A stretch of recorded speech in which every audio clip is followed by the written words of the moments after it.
Gente querida, tudo bem com vocês? Falei que quando eu voltasse aqui seria para falar do livro A Dádiva do Amor, Martin Luther King Jr. É um compilado dos seus sermões, coisa muito boa.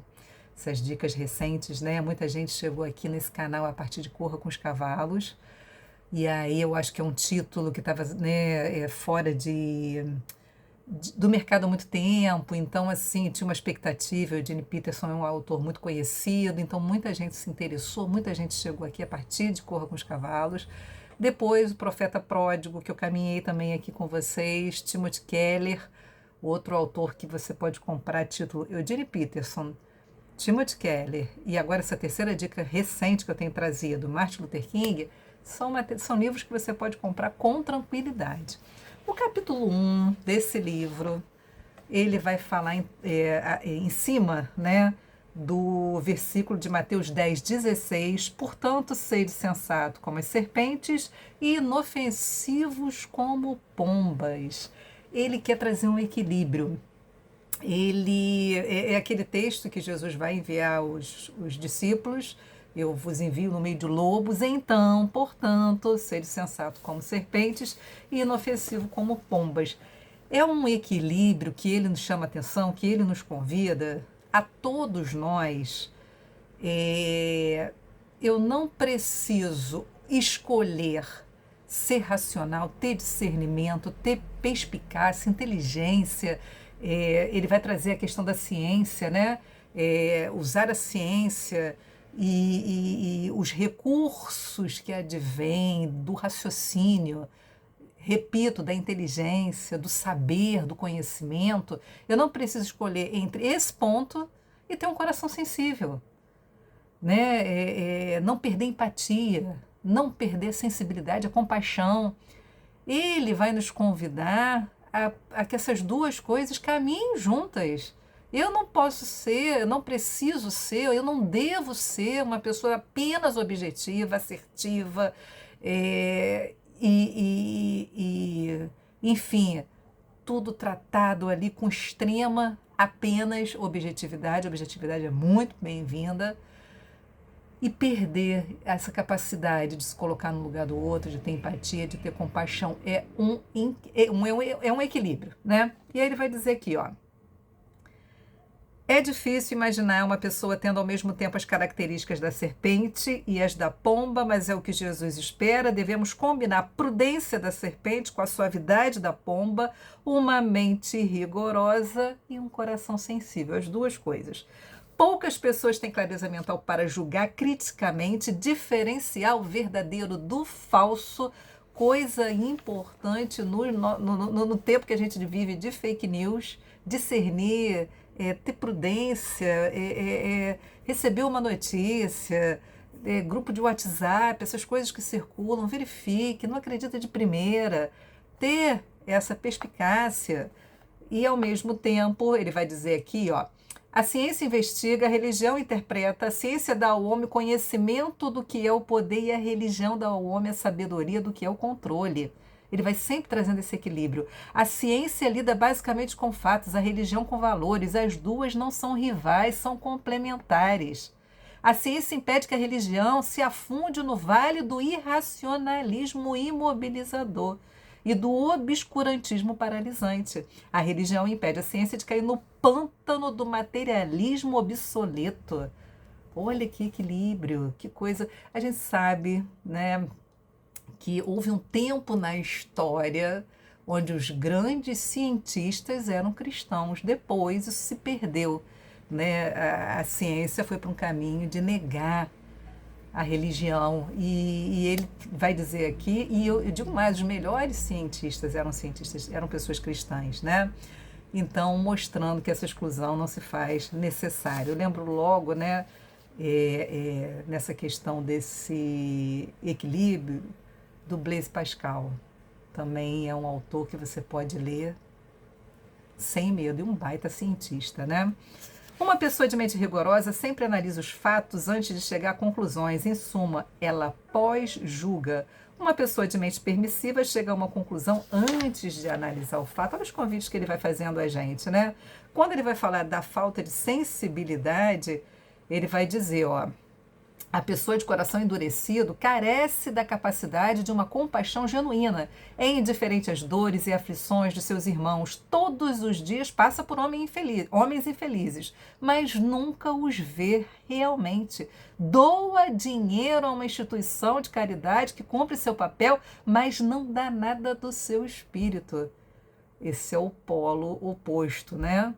E aí, esse equilíbrio que é uma necessidade pessoal, é um chamado para cada um de nós buscarmos esse equilíbrio, não ficar transitando entre os polos, mas saber que vou repetir e ser insistente na repetição. Cabeça, mente e coração. Não precisa ter briga. Quanto mais eficaz eu for na conciliação dessas duas coisas, melhor será para a minha existência, para a minha vida, né? E aí ele vai trazer essa realidade desse equilíbrio para o movimento. Martin Luther King foi o homem que morreu em prol de uma causa. Ele, um pastor batista, que lutou contra a segregação racial nos Estados Unidos e morreu por conta disso. Agora, todo o movimento dele tem embasamento bíblico. Isso é lindo, por isso que eu acho assim maravilhoso, um homem que se colocou no mundo, teve papel importante, social, mudou coisas, ajudou, né? Semeou a mudança, apesar que a gente sabe que eu acho que nunca nos livraremos do racismo porque ele é fruto de pecado, né? Mas ele enfrentou, conquistou coisas importantes, morreu por conta disso. E para dentro do movimento dele, onde ele trouxe esse equilíbrio? Por meio da resistência não violenta, seremos capazes de nos opor ao sistema injusto, discernir que é injusto, discernir o erro onde ele estiver. É uma falácia que baseia o racismo. Não há seres menores e maiores, não há uma supremacia branca, isso não existe. Mas você precisa o quê? De discernimento, de mente que enxergue onde está o erro, ainda que toda uma sociedade apoie o erro, você se colocar contra. Então ele vai dizer, repito, por meio da resistência não violenta, seremos capazes de nos opor ao sistema injusto e, ao mesmo tempo, amar os que mantêm esse sistema. Não fazer com que a luta pelo que é certo, coisa que a gente pode fazer no nosso cotidiano, nas nossas relações, a luta pelo que é certo pela justiça, faça com que a gente manipule, oprima o outro. Ele fala, eu vou lutar contra a injustiça do sistema, mas eu não posso deixar de amar as pessoas que mantêm esse sistema.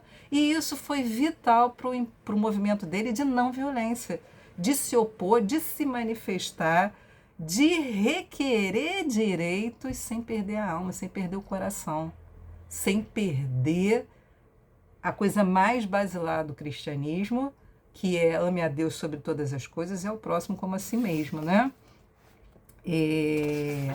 Olha só, a Bíblia é sempre clara ao enfatizar os dois atributos de Deus. Expressa a mente rigorosa em sua justiça e sua ira e o coração sensível em seu amor e sua graça. Deus tem dois braços estendidos.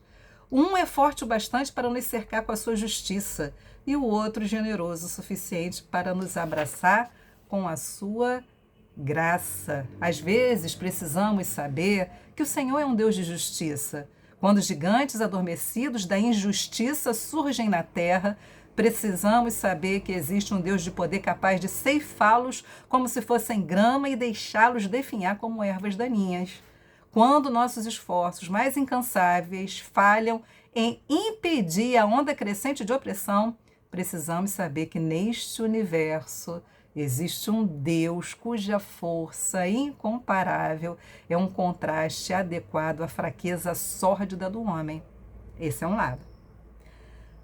O outro lado, que deve coexistir como, se Deus é o parâmetro, né? Se Deus é a imagem, né? Nós fomos feitos imagem e semelhança de Deus, pecado rachou, quebrou, mas não se perdeu totalmente. Então é para isso que a gente tem que olhar. Então ele está falando, olha, Deus odeia a injustiça. Deus se ira contra a injustiça. Isso é verdade. E é bom que seja assim. Porque num sistema opressivo, devemos clamar pela justiça de Deus para corrigir a injustiça. Mas, olha o que ele vai dizer.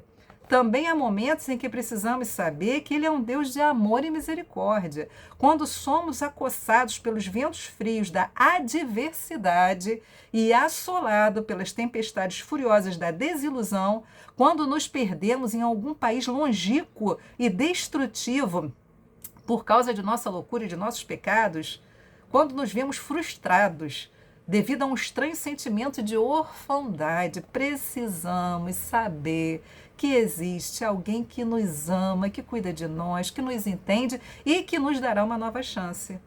Quando os dias escurecerem e as noites se tornarem lúgubres, podemos agradecer ao nosso Deus por combinar em sua natureza uma síntese criativa de amor e justiça que nos conduzirá pelos vales sombrios da vida e pelos ensolarados caminhos da esperança e da realização.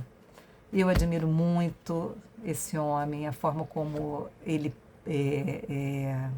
são sermões, né? Então a forma como ele usa o texto bíblico na realidade da vida. Lutou contra a injustiça sem perder a alma, discerniu que estava errado, mas optou por um movimento não violento. Retorno em algum momento para seguir aqui expondo para você o que tem de bom nesse livro, que é absolutamente tudo. São poucos livros que a gente pode dizer isso, hein? Que tudo, de cabo a rabo é bom. E espero que você... o que eu peço de você é paciência nos intervalos, né? Mas que você siga aqui comigo e que você leia, porque meu objetivo é esse, estimular você a vir aqui e dizer, comprei, estou lendo, estou amando, falou comigo, abriu minha cabeça, me fez ver coisas que eu não sabia, lançou luz sobre o texto bíblico. Esse é o objetivo. Deus abençoe você.